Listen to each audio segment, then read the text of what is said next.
జనసేన అధినేత పవన్ కళ్యాణ్ మహారాష్ట్రలో ఎన్నికల ప్రచారం నిర్వహిస్తున్నారు. తెలుగు మూలాలున్న ఓటర్లు ఎక్కువగా ఉన్న నియోజకవర్గాల్లో పవన్ కళ్యాణ్ ప్రచారం ప్లాన్ చేశారు. ఆయా జిల్లాలకు ఎన్నికల ఇన్ఛార్జీలుగా తెలుగు రాష్ట్రాల నేతలనే నియమించారు. గత నెల రోజులుగా వారు అక్కడ పని చేసుకుంటున్నారు. నాందేడ్కు విష్ణువర్ధన్ రెడ్డి, మరట్వాడాకు మధుకర్ ఇన్ఛార్జీలుగా వ్యవహరిస్తున్నారు. వీరు ఇన్ఛార్జీలుగా ఉన్న చోటనే పవన్ ప్రచారం చేస్తున్నారు.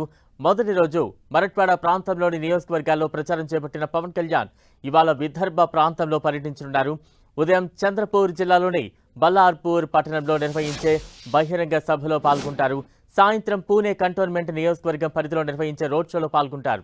అనంతరం కస్బాపేట్ నియోజకవర్గంలోని ఎన్నికల ప్రచార సభలో పాల్గొంటారు. బీజేపీ భాగస్వామిగా ఉన్న మహాయుతి కూటమి తరపున పవన్ కళ్యాణ్ ఎన్నికల ప్రచారం నిర్వహిస్తున్నారు. నిన్న దెగ్లూరులో పవన్ బహిరంగ సభలో పాల్గొన్నారు.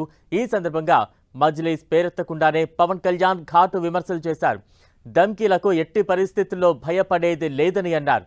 ఛత్రపతి శివాజీ మహారాజ్ నడిచిన నేలపై ఎవరికీ భయపడబోమని, సనాతన ధర్మ పరిరక్షణే జనసేన శివసేన లక్ష్యమన్నారు.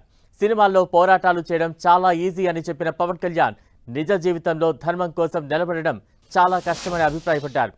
1,00,000 కోట్ల ఆర్థిక వ్యవస్థగా మహారాష్ట్ర మారాలంటే ఎన్డీఏ కూటమి వల్లే సాధ్యమని ఏపీ ఉప ముఖ్యమంత్రి పవన్ కళ్యాణ్ అన్నారు.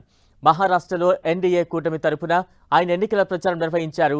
నాందేడ్ జిల్లా దెగ్లూరులో నిర్వహించిన సభలో పాల్గొన్న పవన్ కళ్యాణ్ ఛత్రపతి శివాజీపై తనకున్న గౌరవాన్ని తెలిపేందుకు ఈ రాష్ట్ర నేలపైకి వచ్చారని తెలిపారు.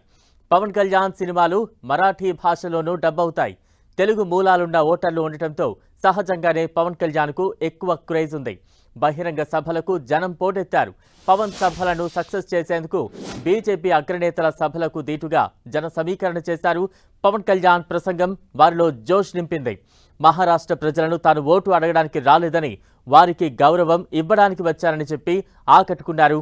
మహారాష్ట్రలో ఉన్న జాతీయవాదానికి అనుగుణంగా పవన్ కళ్యాణ్ ప్రసంగాలు సాగాయి.